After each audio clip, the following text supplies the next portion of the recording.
Sir, sino po sila, sir? My name po is Jeremy Kurt M. Laurenaria po. Okay. As Boss James po. Yun. AKA pala to si Boss James. Boss Jeremy, anong auto itong dala natin, Boss? Yung auto po natin dito is 1992 po Nissan Sentra B13 po. All, JX po siya, all manual po. All manual. Ito, may tema ba yung auto natin, boss? Wala pong tema eh. Di rin po siya stance, di po clean look lang po. Clean lang. Ito, napakakinis na ito, mga auto. So, up ako dito sa Sentra na to. Okay, Boss Jeremy, syempre di sa auto culture, okay lang po ba? Opo. Regarding history muna tayo, paano ka ba nahilig sa pagkakotse, boss? Sige po. Actually po, yung pag-iilig ko po sa kotse, nag-start po siya sa sa papa ko po. Which is, mahilig po siya sa sakyan, mahilig po magkalikot. So, ako po, as anak, wala po, kundi parang namana po, gano'n. Namana. So, mas nahilig ko pong kotse, gano'n. Okay, pero talagang makasentra talaga ang pamilya na, boss. Opo, una po, Civic po talaga eh. Napunta po sa Sentra para po chill na lang po eh. Opo, yun na lang po. Para may challenge daw, boss. Para may challenge. Ano niya, up tayo dyan. Okay. Boss Jeremy, syempre di sa auto culture, okay lang po ba? Check natin interior, exterior, engine. Wala pong problema po. Pwede. So, check na natin.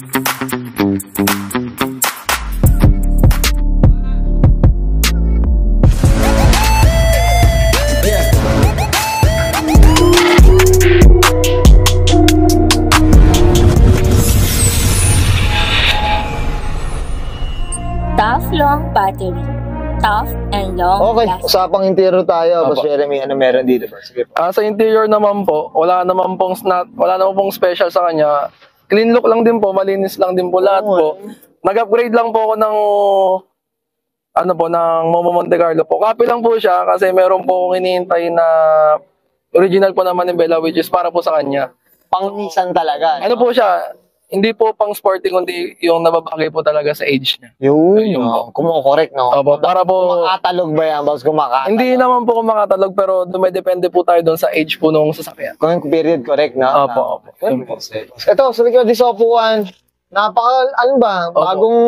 Stock po siya eh. Stock po siya nung Nissan Sentra. Ito, since nilabas po siya sa kasa, ito po talaga yung stock ng B13 po na LEC. Pero naka-detail, boss, ha? Naka-detail. Wala pa po. Ano lang wala po pa ba? Wala pa po.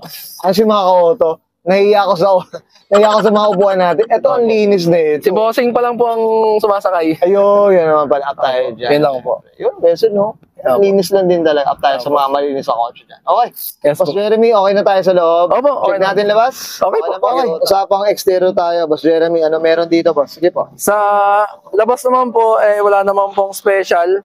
Stock lang din po lahat, stock bumper, wala pong side skirt, wala rin pong chin yung bumper po sa likod. Bali, ang na-upgrade lang po natin dito sa lobby is ito pong Okay.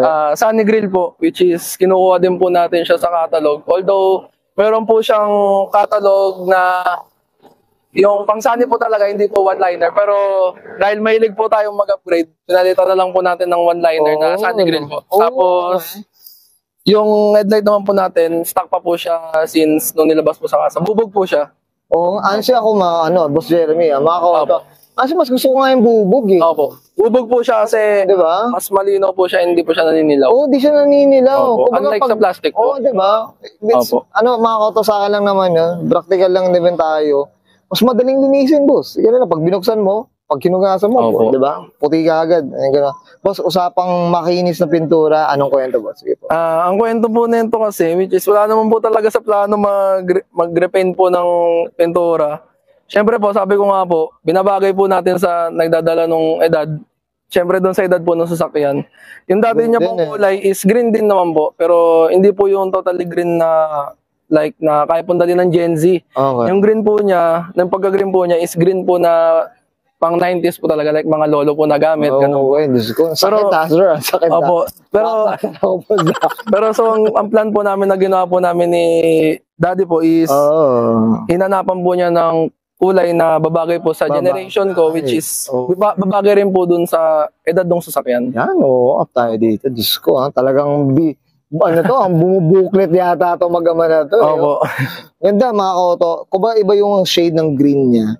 Black po siya sa madilim. Once na nasinagan po, naging green po. Marami rin pong nagkakalang black, pero green po yan.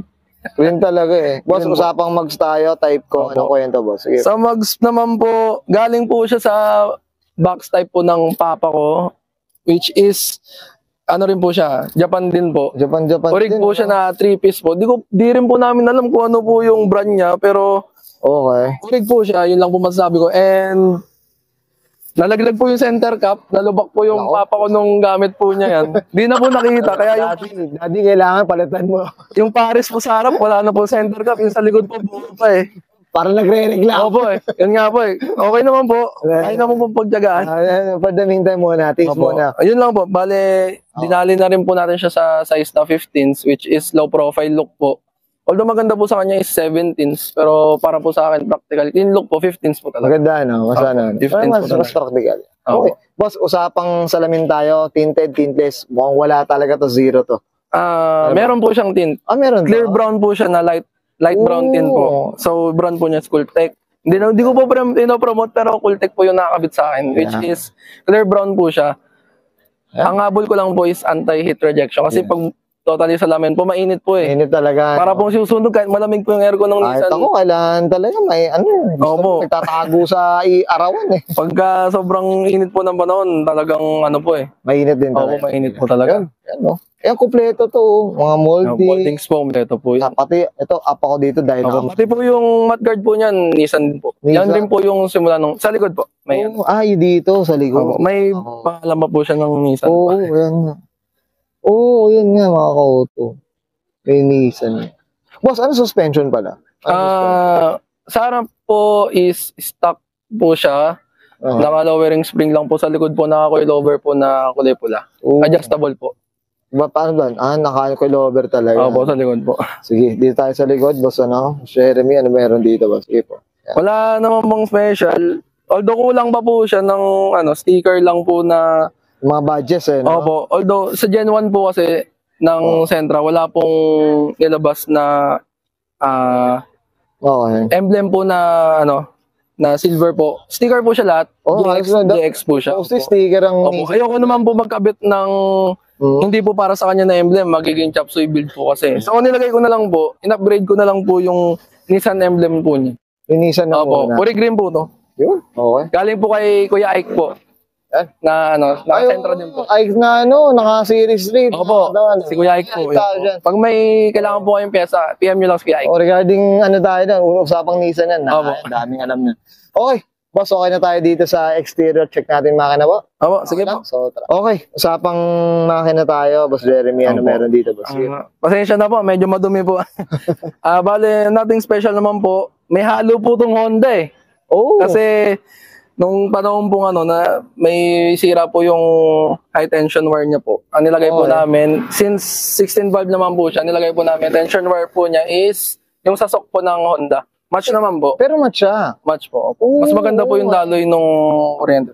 Oh, grabe. Pero hindi ko po siya na-recommend, pero kung kailangan lang po. Kung wala kayong makikita, yung pang Honda, pwede. Opo. Tama ba? Yun. Yan po, Ang tindi Honda po. talaga ng Honda. Opo. Tsaka po, ito po yung malupit dyan eh, yung lalagyanan po ng transmission oil. Ay, oo nga. Honda po eh. Pang Honda nga to. Opo, Honda Boss, po yan. ano ba taga to? Nissan Honda. Ano po? Nonda. Hindi, no? Honda Pang po. no? Honda po. Grabe. Opo. Bale, yun lang naman po. Carb po siya. Okay. Hindi po namin tinanggal to. Hindi po kami nag-upgrade ng bakal po or what. Para po OEM look lang po siya. yan na, no? Kasi ito po, galing po kay Papa po. Ewan ko po, binili niya rin po kay Kuya Ike. Kurig din po galing Japan Surplus po. Ito pong fan. Yung mga fan, yan. May mga, ano pa. Nice na yung fan po sa dalawa. Dito, nagdagdag po si Daddy para malamig po lalo. Para yung condenser. Pag tanghali po, palag-palag po siya. Grabe, kahit wala ka ng tint, Opo. no? Pwede. Boss, ito, 1 point, ano siya, boss? 1 point. 1.4 po. 1 point. 1.4 po. Yun, boss. Kamusta naman ang boss? Maintenance? Okay naman po siya sa maintenance. Tipid po sa gas. And yun lang po, may mga onting minor na taga. Syempre po, normal na po sa 90s. 90s, no? Pero magagawa naman po yan. Yan. And Budget lang. Opo, budget lang po. Budget lang yan. Tapos, Budget lang. wala naman pong ibang kailangan nyo lang po. Alagaan nyo sa akin para alagaan din po kayo. Yan. Yun ang nagtuldok, boss. Opo. Up tayo dyan. Okay. Boss Jeremy, okay na tayo dito, boss? Opo. Ayan. Thank you. Okay, ang guest nakita natin, interior, exterior, engine bay. Siyempre, usapang tayo? B13. Dito kay Boss Jeremy Marquez. Boss Jeremy, siyempre, tayo? Shoutout na tayo, boss. Go po. Shoutout po sa parents ko po, lolo't lola ko po, mama ko po, papa ko po, na kahit po nag-aaral pa, suporta po kung ano po yung path na career na tiyatako po, lalo na po sa pagkakotse. Yun lang po. And shoutout po sa papa ko po, lagi pong inalagaan tong kotse. Lagi po inayos pag may problema po. Yan. Boss, promote nila yung shop natin, boss. Ano po, may shop po kami po sa Imus Cavite po. Imus Cavite po, 49 Luna Street po sa Garage Auto Works po. Pag may mga kailangan po ay services, repair po ng paint or sa makina po, punta lang po kayo doon. Or PM nyo lang po yung page sa Facebook po, Garage Auto Works po. Yun, well said. Yun ang nag-told ako mga katapos. Jeremy, ako na, boss. Apo. Okay, so guys, my grand Sir Jeremy Marquez, pasok na 1992 Nissan Sentra B13, usapang clean look. And this is the road.